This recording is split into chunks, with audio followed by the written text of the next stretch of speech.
So it's no secret at this point that I love Philips Hue lights. I've been using them for as long as I can remember, and I don't think I've run into any serious issues along the way. So today, I'm going to be going over 7 different things that I would bet you didn't know you could do with your Philips Hue lights, starting first with some of the more obvious stuff, and then working our way to some of the stuff that's a lot more hidden.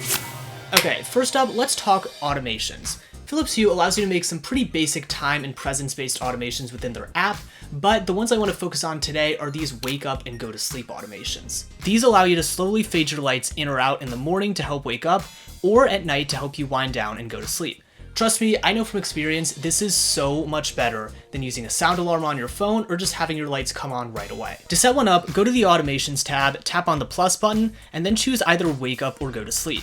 I'm going to choose the wake up option, but the setup is pretty much the exact same for the go to sleep option, so you can still follow along. Next, you're going to choose the lights that you want to be included. You can select an entire room or zone, or you can expand one of your rooms and select individual lights. Then you're going to choose your wake up time. Now keep in mind, this is the time that the fade on is going to finish, not start. So for example, if you set this to 7 a.m. and set a fade on duration of 30 minutes, your lights will start brightening at 6:30 a.m.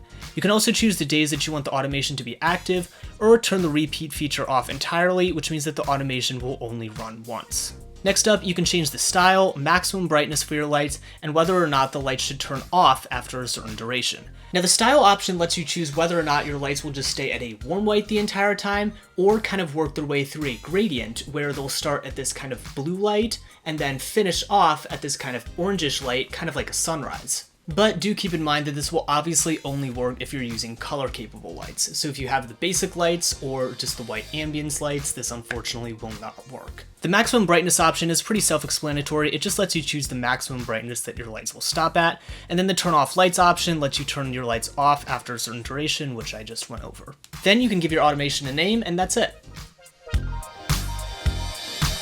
Now, instead of a sound alarm or bright lights waking you up first thing in the morning, you'll wake up to your lights slowly fading on to the colors of a natural sunrise.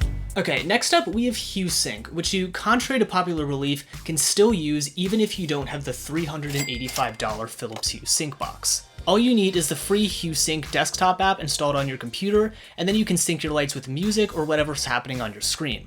I actually went over how to do this in a video I did a while back, which I'll link to right here, but basically all you need to do is set up an entertainment area in the Hue app and then select it inside of the desktop app. Apparently you can also do this if you have one of the newer LG or Samsung TVs. I have yet to try this out, but it looks like it's just as simple as downloading an app and then linking it to your Philips Hue system. To set up an entertainment area though, go to Settings, Entertainment Areas, and then choose Create Area. Select what you want to use your entertainment area for and then give it a name. Then you can choose your lights. This is only going to show you color capable lights, so if you have any of those basic white bulbs or the white ambience bulbs, these will not work for this either, unfortunately. You can also just select an entire area or room, which is what I'm going to do, and then I'm going to click Next. Next, you're going to have to position your lights in this virtual room according to their places in real life, and this is to help you know what to do with your lights and when. So just do the best that you can, it doesn't have to be perfect, and then click Next when you're done.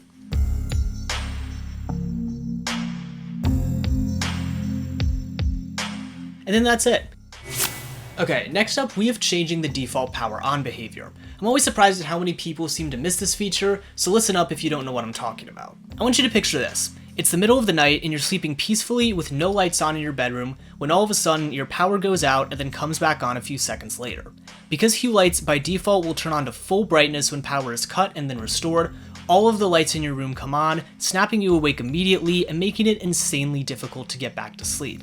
If this sounds familiar, you're in luck because there's an insanely easy fix. In the Hue app, go to Settings, Lights, and choose any one of your lights. Tap on Power On Behavior and then choose Power Loss Recovery. This tells your light to turn back on only if it was on before the power was cut. Otherwise, it'll stay off. Trust me, this simple but effective change will save you so much frustration in the future. Next up, we have sharing control of your system with others. You might share control of your smart home through whatever overarching smart home platform you use, like Amazon Alexa, Google Home, Apple HomeKit, or Home Assistant. But what if you don't have an overarching smart home platform for your entire house and you're all in on Philips Hue? Philips Hue actually recently added a feature that allows you to share control of your Hue system with others without any of those other middlemen. To add someone to your system, go to Settings and then choose Manage Members. Tap on the plus sign and then choose the level of access that you want this person to have. You can choose to allow them to only control lights or optionally access your security-related accessories if you happen to have any of those.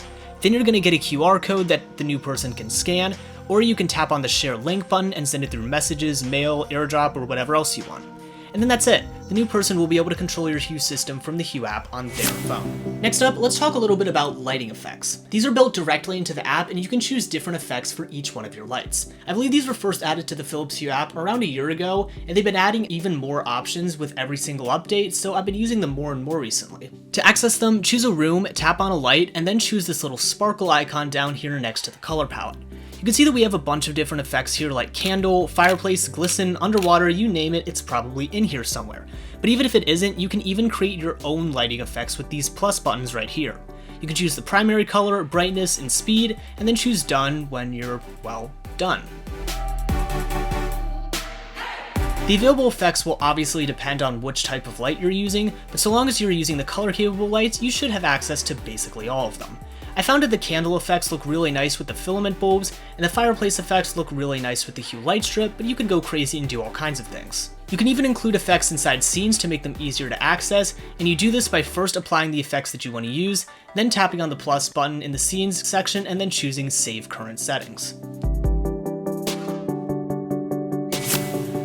But if you're not quite satisfied with what the default Philips Hue app has to offer effect-wise, there's a bunch of third-party apps out there that give your lights a bunch of new and fun effects that you can play with. I'm using one right here called On Switch, and they have a bunch of really fun lighting effects like ones that sync with sports games, fireworks, skies, even this one right here called Matcha and Marshmallows, the world is your oyster.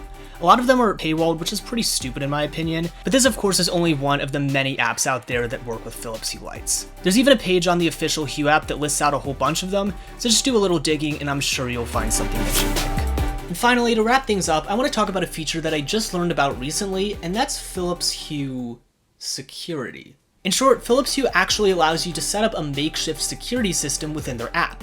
Actually, more than that, they've started selling home security related accessories like security cameras, video doorbells, and even smart plugs, which I find really surprising for a company that claims to be only selling smart lighting products. It's kind of difficult for me to try this one out myself since the only Philips Hue products I have are lights and this one indoor motion sensor, but feel free to leave a comment down below discussing your experience if you have happened to try this out. At this point, I honestly feel like Philips Hue is pushing to become an entire smart home system in and of itself, not just a smart lighting system.